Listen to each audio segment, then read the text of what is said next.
Masechet Kiddushin Daf Yod. Yesterday we saw two derivations for Kiddushe Bi'ah. How do you know that you can effectuate Kiddushin through Bi'ah?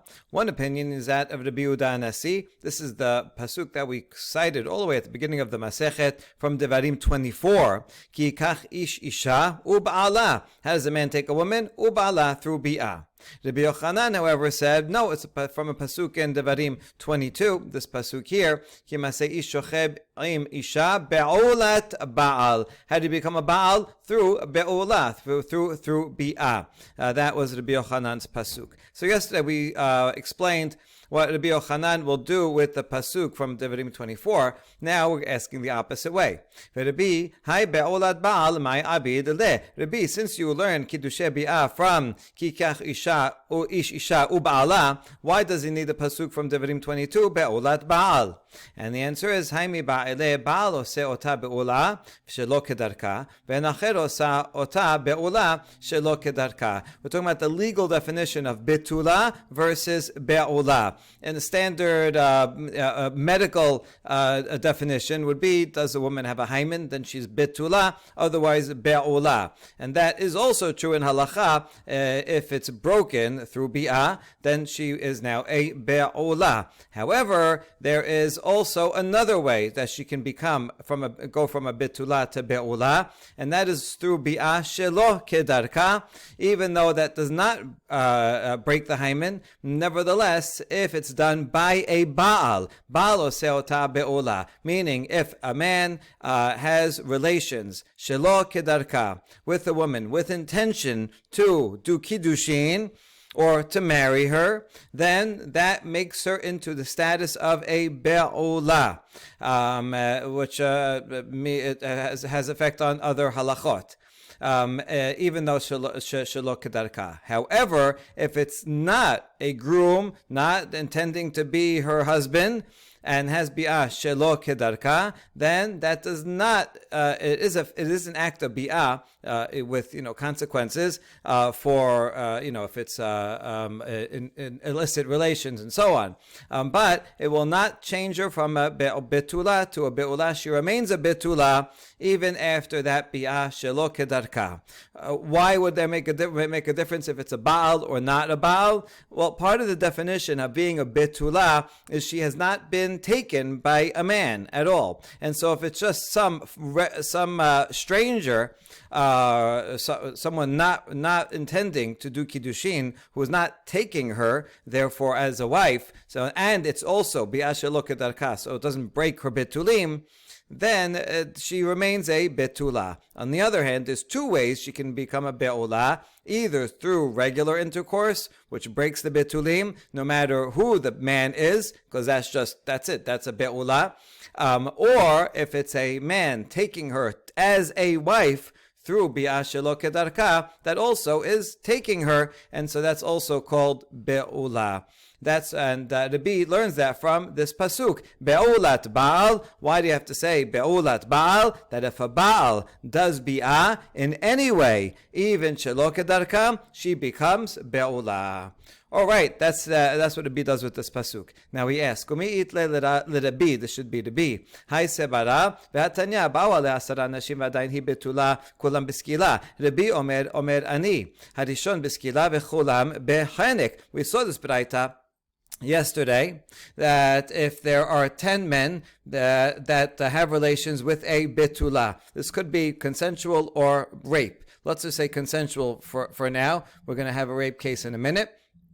They all get sikila. If she's a ne'ara me'orasa, then the punishment for all of them will be sikila, even though the second, third, fourth one are just after the first one, but they're all shelo kedarka, so she remains a betula. So there you go. She remains a betula with bi'ah shelo kedarka, according to Rabbanan. Rabbi, however, says only the first gets sikila, because at that point she's still a betula. How is she a na'ara me'orasa? With kesef, with shtar. She got engaged to a man, and now she's na'ara me'orasa, betula. And then the first guy that has bi'ah shelo kedarka, he gets sikila because she's a betula. But the second, third, fourth guy, they do not get sikila. rather they get henek. They still get the death penalty, but a lower level death penalty, because at that point she's not a betula, she's a be'ula. And the punishment for adultery with be'ula is henek, only for a betula is the punishment sikila. So you see, even according to the B, Bi'ah shelo kedarka, with a foreign guy, makes her, the first time, makes her from betula to be'ula, and that's it. And from thereafter, she is a be'ula. So this is not true. He's contradicting himself. And the answer is, Amar Bizera moder bi le'inyan kenas tiku lehu meshaleme ma'ishena miketala shane hatam damar kera umet ha'ish asher shachab imaha lebado. Even the B will agree that, let's say it's not consensual, but rather a case of rape, all these 10 guys. And so the B would agree that each one of those 10 guys has to pay a fine. That's a normal fine that a rapist has to pay for a ne'ara me'orasa. That he would agree. In other words, she's still a betula, she's considered betula the whole time. So the B's first opinion, we establish, is true. Bi'ah shelo kedarka, with a foreign guy, she remains a betula. And that would be true if it were a case of rape, and all of them would have to pay a fine. But in this halacha, when he said only the first one gets sikila, why? Oh, it's different because the pasuk says that this person should die alone. Only he should die. Here's the pasuk 25. It says, "Im basadeim sahagana ha'ish et hanara ma'orasa vechazik ba'aish veshachab ima umet ha'ish asher shachab ima lebado." If they're in the field, and but there we assume it's a case of rape. There's no one there to save her, so then he dies alone. This extra word lebado means that only the first person can get a death penalty of sikila. The other people don't get that death penalty, even though she's still a betula the whole time, as we see over here regarding the fine. Nevertheless, regarding sikila, only one person gets sikila. Okay, v'Rabbanan hay lebado my abdile. Now Rabbanan in this braita, they said that all of them get sikila, but it says the word lebado. So why do all of them get sikila? What is it? What are they going to do with this word? They have to use it for something else, because they think that many men can get sikila. ומתו גם שניהם עד שיהיו שניהם שווים כאחד. דיברי רבי הושעיה. רבי יונתן אומר, ומת האיש אשר שכב עמה לבדו. There's מחלוקת here in this baraita, and Rabbanan will be will follow Rabbi Yonatan. The issue is, when it says umetu gam shenehem, this is back in the previous pasuk, that if you have a man is with a beulat baal, metu gam shenehem, they both die. So Rabbi Oshaya learns from this gam shenehem that you only give the death penalty to one if the other will get it also. So for example, if the girl is a minor doesn't get death penalty because she's a minor, she's not responsible. So according to Rabbi Oshaya, if she doesn't get the death penalty, then he doesn't get the death penalty either. That's Rabbi Oshaya. Rabbi Yonatan disagrees, because the other pasuk says the metaish asher chabad lebado, he alone will get the death penalty. Yes, there are cases where, let's say, the man is an adult, the girl is a minor, and she is me'orasa, then yes, he gets a death penalty, even though she does not, because she is a minor. And so that's Rabbanan could use lebado to agree with Rabbi Yonatan and his derivation. Okay, good. Now back to Rabbi Yochanan. Rabbi Yochanan, remember, is the one that used already be'olat ba'al to learn kiddushe bi'ah. So how is he going to learn this halacha that bi'ah shelo kedarka with a non-husband is not keeps her as a betula? Hay sebara minale. So where's Rabbi Yochanan going to learn that from? Because he already used be'olat baal for something else.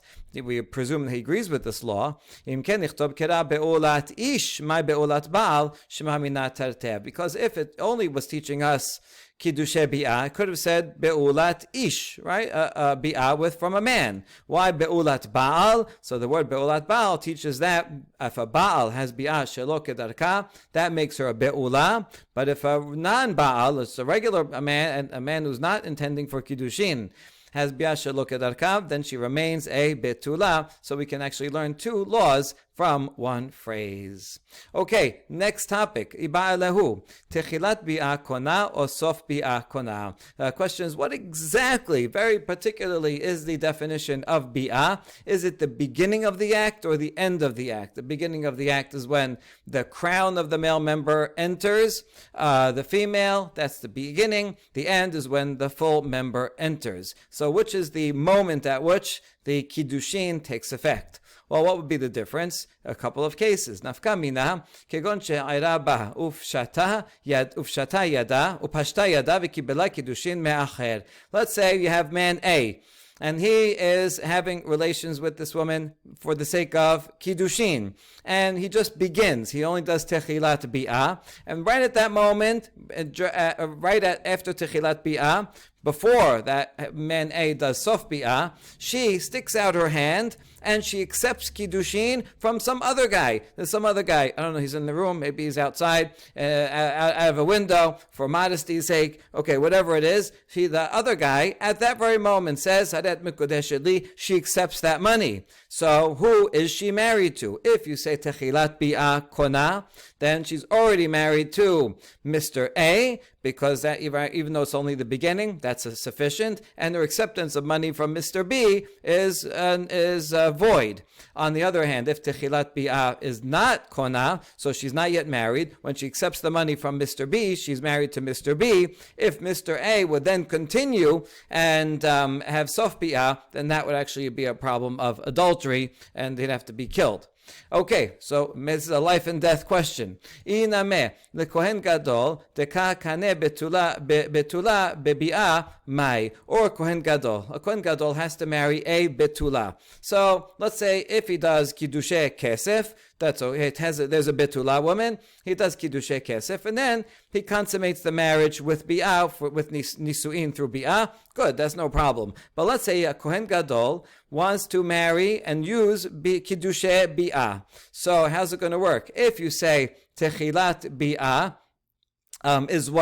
is how she's acquired, then that's fine, because then at the moment of techilat bi'ah, she is mikudeshet, permitted to him, and then he can do sof bi'ah, no problem. On the other hand, if you say sof bi'ah kona, then there's a problem, because at that point this kohen gadol will have broken her betulim. She is not a betula anymore, and only after the betulim are broken, then he acquires her, the Kiddushin takes effect. At the time the Kiddushin takes effect, she is not a betula, she is a be'ula. So how could a Kohen Gadol ever use Kiddushe Bi'ah? He would not be able to use Kiddushe Bi'ah. He would have to only use a different means of Kiddushin. So that would also make a difference. That's why we want to know the answer. And we have an answer. Amar Memar Mishmei Derava Kol HaBo'el Dato Al Gemar Bi'ah. He says anyone who is having Bi'ah, his mind assumes Sof Bi'ah. Right? That's the definition in most people's minds, right? When do you think this is going to take effect? Right? When would you consider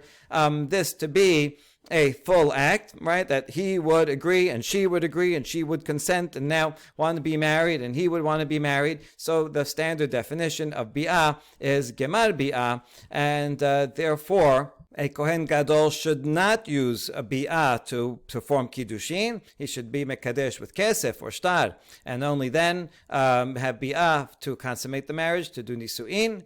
And in the case of that woman, since gemar bi'ah is what effectuates it, she actually is mikudeshet to the second guy who gives her the money through the window. And now we have a question. This question is going to take up most of the rest of the daf. We're going to have a question. We're going to have three potential proofs to it. Bi'ah, nisuin osa or erusin osa. Nafka mina leyorsha v'litamela le'afer nedareha. Iamat nisuin osa yorsha mitamela mefer nedareha. Iamat erusin osa eno yorsha ve'eno mitamela ve'eno mefer nedareha. Mai. The question is bi'ah. Does bi'ah effectuate one stage or both steps? Can bi'ah do Kiddushin and Nisuin, or only Kiddushin? The question is as follows. If you say Nisuin osa, right, so bi'ah, we just proved that you can do Kiddushin through bi'ah. Now, what is Nisuin? Well, chuppah. one of the definitions of chuppah is bi'ah, right? So since you can use bi'ah for kiddushin and bi'ah as a nisuin, so if you have bi'ah just once, does that do both? Can you both do kiddushin and nisuin together in one bi'ah, one shot deal? Is that the case? Or bi'ah, if you do it for l'shem kiddushin, it does kiddushin only. That's it. Only one act can only do one thing. Then, when they're ready for nisuin, they would have to have a second bi'ah for nisuin. That's the question. Now, what will be a practical difference? Well, a lot of practical differences, all the practical differences that are there between someone who is mikudeshet and the woman who is nesu'ah. For example, inheritance, or if the woman dies at that time, after one bi'ah, will the husband inherit it or not? If he's a kohen, will he become tameh to bury? Can he become tameh to bury her? And does he have the sole right to undo his vows? If you say that one bi'ah does kiddushin and nisuin in one shot, so then this woman, after one bi'ah, he will inherit her, should she die, because she's a nesu'ah. And he can, if he's a kohen, he can become tameh to bury her, and he has the sole right to undo her vows without the father's participation. On the other hand, if you say that that bi'ah does only one step at a time, and so one bi'ah does only kiddushin, then if she dies right after one bi'ah, but before a second one, then he will not inherit her, and if he's a kohen, he cannot become tameh to her, and he does not have the sole right to undo her vows. He would need both the father also to agree to annul the vow. That's the question, Mai, and now we're going to have three proofs. We're going to have two proofs that we need. It's a two-step process. Bi'ah does only one step, and then we're going to have a third proof that bi'ah can do both steps. It's only one step. In one bi'ah, you can do both. Okay, so first a proof that bi'ah does only bi'ah does only kiddushin, and then the second bi'ah you need to perform perform nisuin. Amad Abaye, Tashema, Ha'av zakai bebito b'kedusheha, b'chesef b'shtar u'b'bi'ah, v'zakai b'mesiyata ma'aseyadeha, u'b'hafarat nedareha, u'mekabelet gita, ve'no ochel perot b'chayeha. Niset yater alav ha'ba'al, shochel perot b'chayeha. This Mishnah lists all the rights that a father has over his daughter and compares them to the rights of a husband over his wife. A father has a right to marry off his daughter in any way. Kesef, in that case, the father would receive the kesef and keep it. Shtar, the husband would give the shtar to the father. Bi'ah, the father can even force, I hope he doesn't, but his daughter, if she's a minor, and all these cases, we're talking about a minor daughter, to marry her off through bi'ah. And also, the father can has right over anything that she finds. She goes and finds a wallet, so it goes to the father. If the minor daughter works, she makes some pots, then and sells them, the salary goes to the father, and the father has the sole right to undo her vows. Also, if she is mikudeshet, married, then the father is the one that receives the get. The only thing that the father can't do is, let's say this daughter has an inheritance from her mother's side. She has some land. So who gets the produce of the land? She keeps it herself, or whatever. She's a minor, so it would be a overseer, a caretaker. But the father does not get the perot during her lifetime. Should she die, should this daughter die while the father is alive, the father would inherit it, in which case, yes, he owns the land and would take the perot. But as long as she is alive, the father does not get the produce of land that she owns separately. Niset, once she gets married, everything remains the same, except now the husband steps in instead of the father, and the husband can have the rights to all of these things. But the husband has an added right that while they're married, the husband can enjoy the profits of the property while she is alive, and that's because the husband also has to pay not only for food, clothing, and shelter, but also has to redeem her should she become a captive. And so he has a right to that as well. All right, that's the Mishnah. What's our proof? Katani bi'a v'katani niset. So look, it says over here that she could do Kiddushin, kesef shtad ubebi'a. So it's assuming that there's a case where she did Kiddushin, and it could even be through bi'a. And then the second part says niset, and after she's fully married, then the husband has the right to to enjoy the fruits of her property. So you see that there's two steps here. One step is bi'ah, and then it says, and then in niset, that's a second step. That means there has to be bi'ah, one bi'ah does Kiddushin, and you need another bi'ah to do full nisu'in. So that seems like a good proof, but we say not necessarily. Kikatan and niset ash'adam. When it says niset, it could be regarding the other forms of Kiddushin. If she did Kiddushin with kesef, or shtad, then she still remains under her father's domain, and the father still would have the rights to all these things until she's niset with bi'ah, and then the husband gets all these rights plus the rights to her fruit. But indeed, maybe you could interpret it this way: if the kiddushin was through bi'ah, then the bi'ah would do kiddushin and go straight to nisu'in, and in one step the husband would get all of these things, including the fruit. So actually, this Mishnah is not a proof either way, because niset could be just going on the kesef or shtar. All right, so we'll try a second proof. This again will be a proof that the bi'ah is relatively weak. I mean, it's the same as kesef and shtar, that it can only do one thing. Amar Rava, Tashema, bat shalosh shanim v'yom echad mitkadeshet bebi'ah, ve'im ba'aleha yavam kena'a, ve'echevim aleha mishum eshet ish. Okay, this baraita is saying that a girl who is, if she's less than 3 years old, an act of bi'ah is not considered legally bi'ah. It's nothing. She's not developed enough yet for this act to be even relevant, or bitulim are not developed, or they grow back, and so it's nothing at all. If she's more than 3, then act of bi'ah is bi'ah. This is hard to talk about because it's taboo and a violent act towards a minor, and not horrible in other ways. But nevertheless, legally, we're asking, right? What would be the status of such an act from the time that she is more than 3, while still a minor?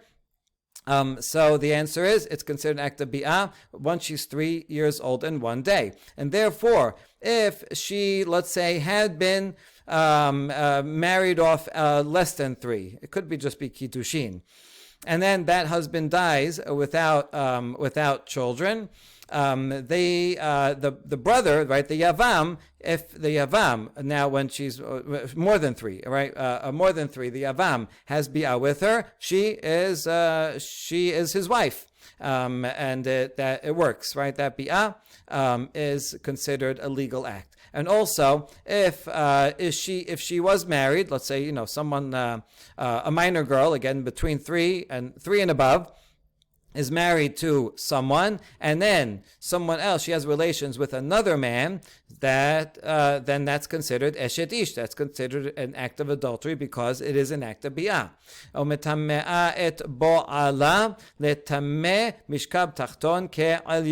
If a girl of more than 3 is a nida, well, so in this case she would have to be, around old enough that she already started her cycles. So if she is a nida, even if she's still a minor, any man who is with her, whether it be her husband or any man, will become tameh, just like any man who has bi'ah with a nida, he becomes tameh, a high level of tum'ah. It's a level of tum'ah that will make not only things he touches tameh, but even things that he lies down on, with the mattresses all the way down, will become tameh tameh. That's true for a nida. It's true for a zava. This is like princess and the pea, right? If nida, zava, zav sits on something, then all the way down, the items underneath become tameh as well. And for a man who is with a nida, even though he's a lesser status of tum'ah, but still enough of a status that it causes tum'ah to go all the way down. Furthermore, v'im niset lekohen ochelet bitruma. If a minor girl, as long as she is more than 3, is married to a kohen, that bi'ah is considered a legal act such that she can now eat terumah because she's married to this kohen, even though she's a bat Yisrael. Again, 3 and above. If she has relations with one of the arayot, then there will be the death penalty. Not for her, because she is a minor, but the man, if he's an adult, will get the death penalty. Even though she is a minor, the act is still considered an act of bi'ah. And if she would have relations with a mamzer, that would make her unfit to marry a kohen. Again, even though she's a minor, but more than 3, the act of bi'ah is an act. Okay, that's the end of the braita. What's our proof? Katani bi'ah v'katane niset. Here it is, right at the beginning of the braita. It says mitkadeshet bebi'ah. So we have a case of this 8-year-old that does kiddushin with bi'ah, and then the second half says ve'im niset. And then if she gets married, so you see that the first act of bi'ah only effectuated kiddushin, and then the second act will make her fully married and nisu'in. So doesn't that prove that it's a 2-step process? We say not necessarily. Hachikamar ihane nisu'in de koheninhu ochelet bitruma. The ve'im here, the second step, not a second step, another bi'ah, but rather, if that bi'ah, if the guy in that case had been a kohen, then she can also eat terumah. In fact, there's only one bi'ah here, right? She does bi'ah mitkadeshet bi'ah. That bi'ah, if you do kiddushin through bi'ah, will also effectuate nisu'in. And that's true, right? Everything else here, she still be eshet ish and all that.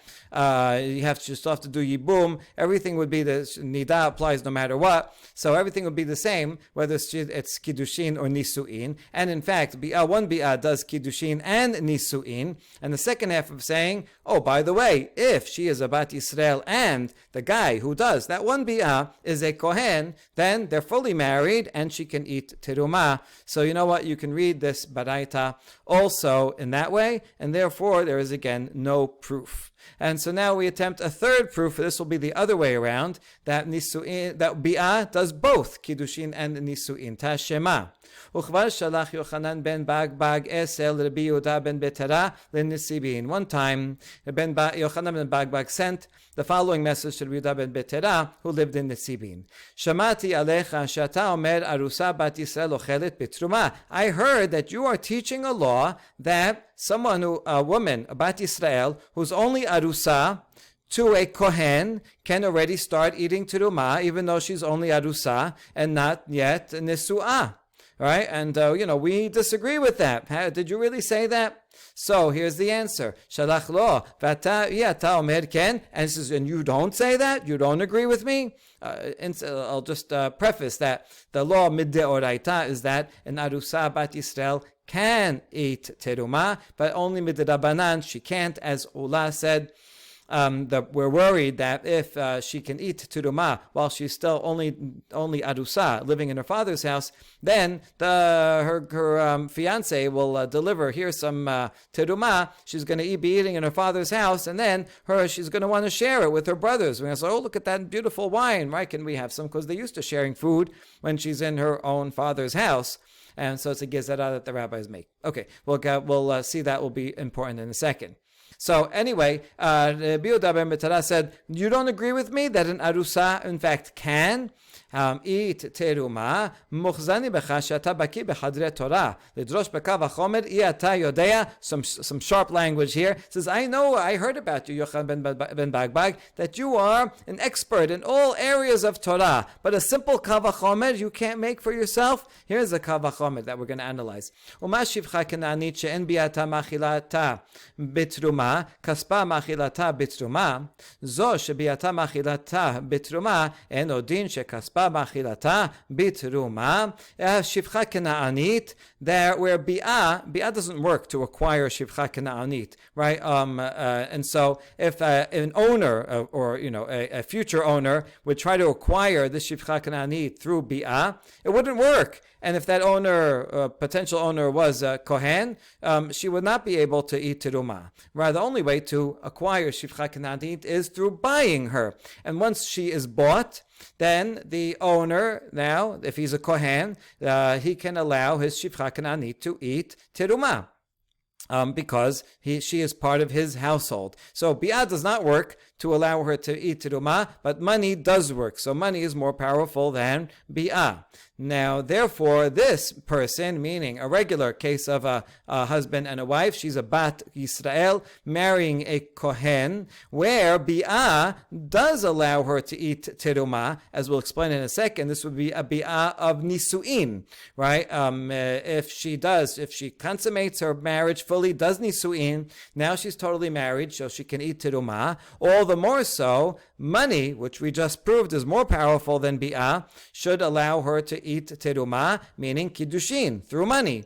That alone should allow her to eat teruma. So there you go. See, I have a simple kav ha'chomer by which I prove that kiddushin, money can only do kiddushin, money can't do nisu'in. So kiddushin alone can allow someone to eat teruma, right? And there's a kav ha'chomer from shivcha kena'anit. אבל מה אעשה שהרי אמרו חכמים אין ארוסה בת ישראל אוכלת בתרומה עד שתיכנס לחופה. Rabbi Ben Betara says, okay, that's a deoraita law, but what can I do? Because the sages made a gezerah and said, arusa bat Israel cannot eat teruma until she does the chuppah, till she's fully married, meaning she leaves her father's house and now she's living with her husband. This fine. In her husband's house, everybody's eating teruma. It's okay. We're not worried that if someone, a non-kohen comes over, they're going to know that is this teruma? Is this not teruma? And so we don't have to worry about her brothers sharing it. But that's only the Rabbanan law, right? But so don't you agree? Yes. In other words, he's saying, yes, I do teach that, not halacha l'maaseh, because I agree that the rabbis made a gezerah against, but on the deoraita level, right? You should agree with me, Yochanan ben Bagbag. You should know better. And yeah, I just proved it from a kav ha'chomer. All right, so now we're going to have the proof. What is this kav ha'chomer? In what case are we talking? Does this kav ha'chomer apply? We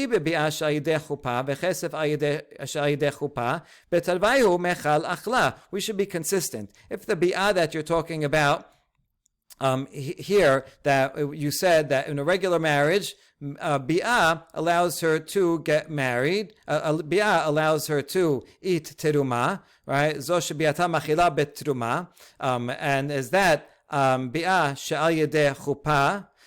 So we're assuming that means the bi'ah in a chuppah as a second stage, right? Now we're assuming that she already did kiddushin in one of the three ways, and now she is doing chuppah through bi'ah. Okay, so fine. Then it has to be, we're assuming two steps in the beginning of the kav ha'chomer. Then kesef also has to be al yedeh chuppah. Then when it says, all the more so, money should work, that means money in conjunction with another step of chuppah.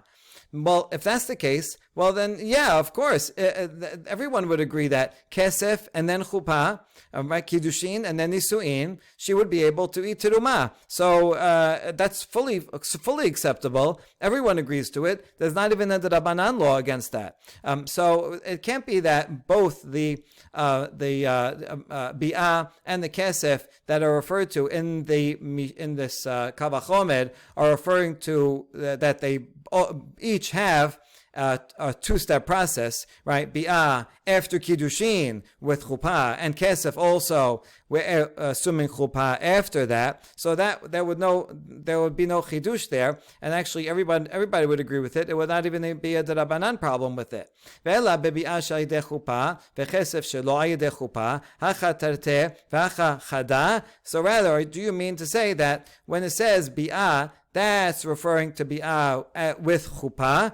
In other words, after Kiddushin. So yeah, bi'ah, after you did Kiddushei Kesef, that can allow her to eat terumah. But when it says Kesef, that means not with chuppah, meaning Kesef alone, without any nisuin after that. So then that's not a good comparison, because the source has two steps, and the resultant law is a case of one step. So then it's not fair to compare something that had two steps and say, oh, all the more so, this should apply when there's only one step. If she can eat terumah after kesef and chuppah, then that's not a proof that she can eat terumah after kesef alone. So that can't be the case either. Rather, let's take the words very literally and say, if a woman, right, a bride, who can eat terumah after bi'ah. Bi'ah means bi'ah alone. One act of bi'ah, that's it. Right? And so how could she eat terumah after one act of bi'ah? You see that this Kal Vachomer is assuming that bi'ah does kiddushin and nisuin in one step. Right? That's the source. All the more so, kesef, meaning only kesef, should be able to allow her to eat terumah, should do the full thing, or whatever, sufficient that she can eat terumah, because we prove from Shimcha Kananit that kesef is more powerful than bi'ah. So bi'ah, which does everything, that's the only way bi'ah would allow her to eat terumah, as if it does kiddushin and nisuin, then the Kal Vachomer makes sense. So this is a proof that bi'ah can effectuate kiddushin and nisuin just in one act. Here's the rest of the proof elaborated. If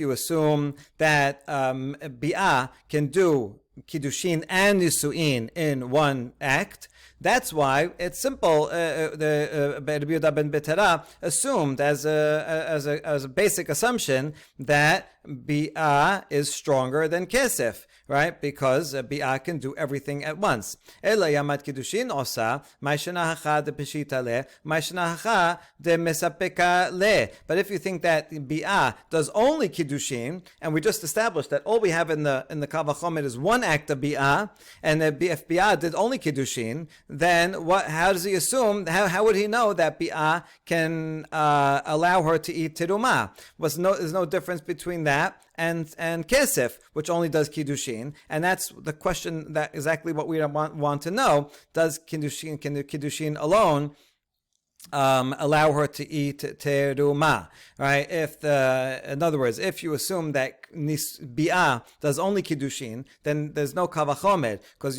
we started the Kal Vachomer. If bi'ah regarding a bride allows her to eat terumah, wait a second, who said it allows her to eat terumah if bi'ah only does kiddushin? Kesef also does only kiddushin. That's exactly what Ben Bagbag is challenging him and saying, no, you shouldn't. It's not enough for terumah, right? So the only way the Kal Vachomer makes sense is that the source of it, bi'ah, he's assuming allows her to eat terumah because bi'ah does both kiddushin and nisuin, and that's why it's a basic assumption that yes, bi'ah would work.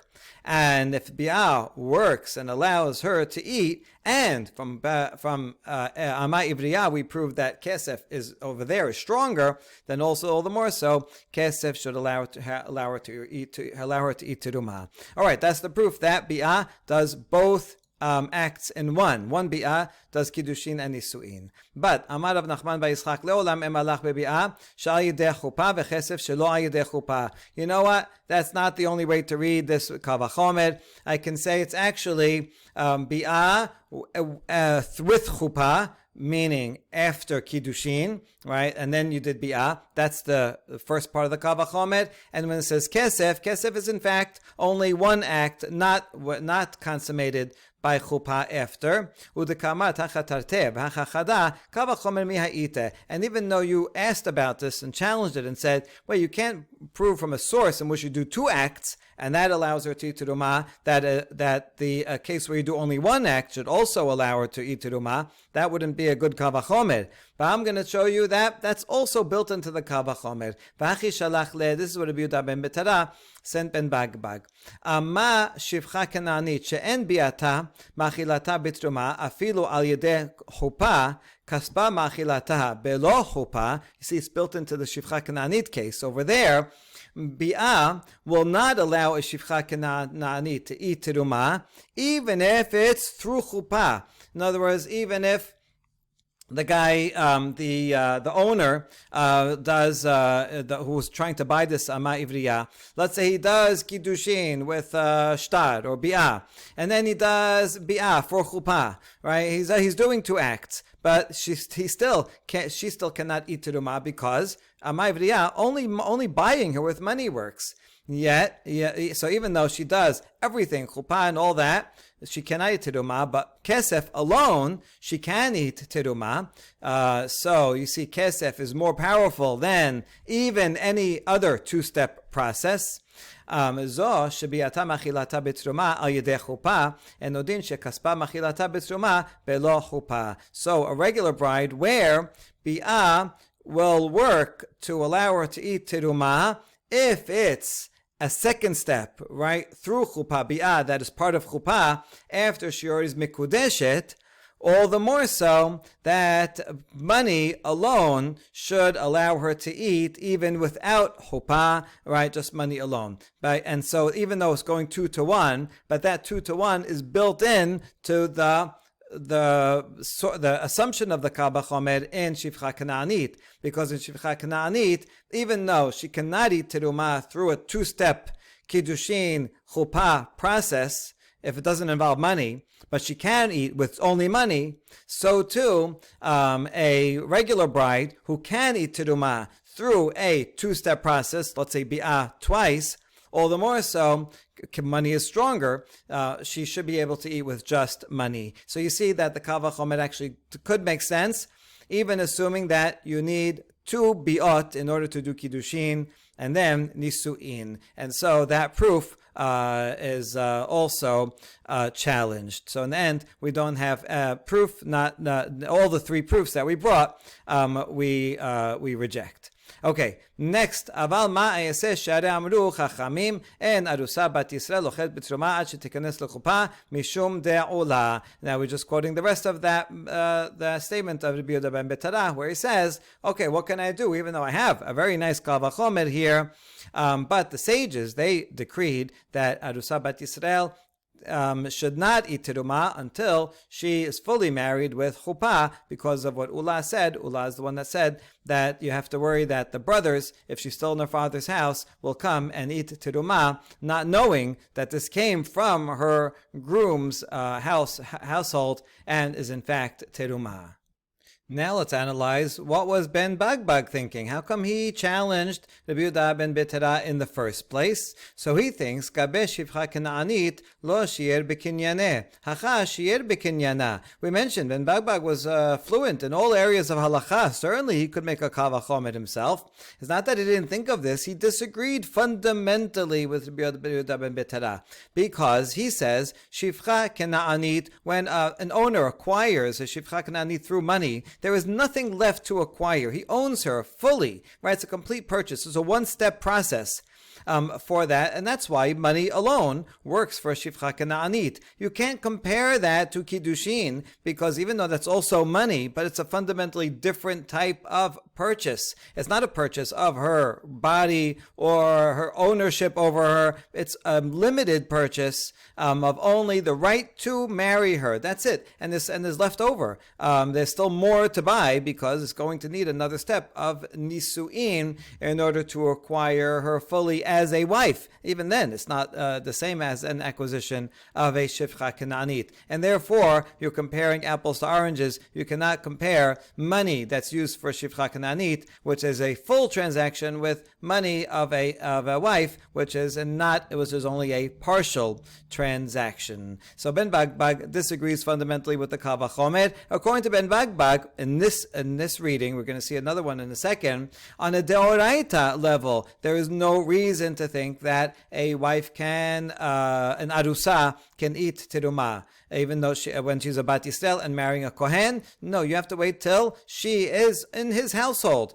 Kohen and his household can eat teruma, and so that's from nisuin and on. And when she's not yet in his household, then she cannot, even on a deoraita level. So that's what Ben Bagbag was thinking, was challenging against. They agree. They all agree that in practice, an arusa will not eat, but Ben Bagbag says it's midoraita, and Rabbi Yehuda ben says no, it's only midrabanan. Okay, all that is one reading. This is all a tangent because we mentioned this Kal Vachomer. We want to explain it fully. So now Ravina Amad, he explains this Kal Vachomer in a different way, completely differently.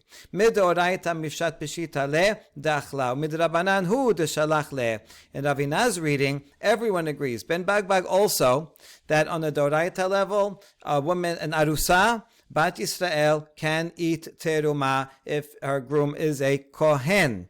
And the question is only midrabanan, is it permitted or not, and for which reason? So let's explain. Right, we already saw the reason of ula, that she might eat, her brothers might eat teruma if she's still in her father's house. But there's actually another reason. V'hachi shalach le, shamati alecha shata omer, arusa bat Yisrael ochelet b'teruma, velo hayasht l'simpon.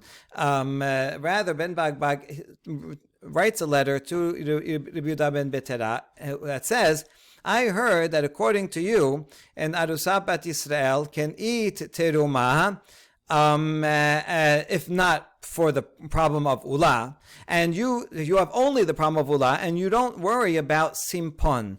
Simpon means an annulling factor of something that can annul the erusin retroactively. For example, she has some blemishes. She has some, terrible boils on her back or something.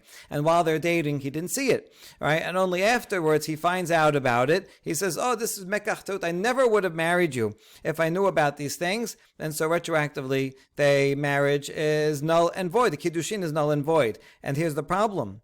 Even though on the doraita level, she can eat teruma while she's an arusa, if we allow her to do so, then it could be at the wedding night, when they go back to the hotel, he's going to see these boils, and then he's going to say, "Oh, null and void." And then all the terumash that she had eaten from the time of Kiddushin until Nisuin, she will have eaten in error, in sin, and so we don't want that to happen. So therefore, until the marriage is consummated, and he knows her blemishes and accepts them, or that there are no blemishes, until that point, we worry maybe there will be an annulling factor. So that's what he's asking Ben Bagbag. Don't you have a problem of this simpon, and don't you worry about that? How come you don't worry about that, and for that reason prohibit an arusa to eat teruma? And Rabbi Yehuda ben Betera sends back a Kal Vachomer about this. Shalach le ve'ata iyata omer ken muchzak becha muchzekani becha shata baki bechadre Torah lidrosh beKal Vachomer iyata yodea. And here it's about this that he says, I know you are an expert in all areas of Torah. This is a simple Kal Vachomer. Can't you have figured it out? Mashivcha kananich en biata machilata bitruma, kaspa machilata bitruma, velo chashinan lesimpon. Regarding Shivcha Kananit, where Bi'at does not help to acquire her, and therefore it doesn't work, it's not going to allow her to eat Teruma, but money does allow her to eat Teruma, and we don't worry about Simpon, that the owner will one day see that she has some kind of blemish, that the laws of blemish do not apply to Shivcha Kananit, to undo the purchase. So we don't worry about that. That's the part one. Part two, zo shebiata machilata betruma eno din shekaspa machilata betruma velo nechosh simpon. So therefore, a regular bride and groom, where bi'ah, once a fully consummated marriage, will allow her to eat teruma, all the more so that money, Kiddushin, first step of marriage, is stronger, because we just saw that kesef is even stronger, and kesef regarding amai v'riyah allows her to eat teruma without worrying about simpon. Here also, it should allow the bride, the arusa, to eat teruma without worrying about simpon. So really, we should allow it. So as Biur Bar Mitra says, that's why I don't worry about simpon, because I have a kal vachomer. Now he does say, aval ma'aseh sharei amru achachamim arusa b'tisah na'ochelet b'teruma ad shetikkanes suchba mishum ola. I also prohibit it midrabanan, but for a different midrabanan reason, that of ula, that she might share some teruma with her brothers. So then they agree that on the doraita level, an arusa can eat teruma. On the drabanan level, they can't. The question that they're arguing with is, what is the drabanan worry? It will make a difference, as we'll see in a second, which reason you apply. So Biur Bar Mitra says it's because of ula. I'm worried about the brothers. And Ben Bagbag says, I worry about the simpon. Now, Ben Bagbag, what does he do with that kal vachomer? He rejects it, because simpon ba'abadim letle imu min shebegaloihu ha kahazile. Says the concept of simpon does not apply to avadim at all, right? So again, you're comparing apples to oranges, and it's not like it's not that we don't worry about simpon and avadim. Like there could be simpon, but we don't worry about it. There can't be simpon to begin with, right? You're dealing with something that the law of simpon doesn't apply to at all. Why not? I mean, a slave can also have a blemish, so here's why we don't worry about it. If it's something that can be seen, if it's on his head, all right, and you can see it, so he sees it and buys it anyway, and he still accepts it. So therefore, the owner can't go after and say, "Oh, there's a blemish. You saw the blemish; it's right on his forehead, and you accepted it, so you can't go back on your deal." And if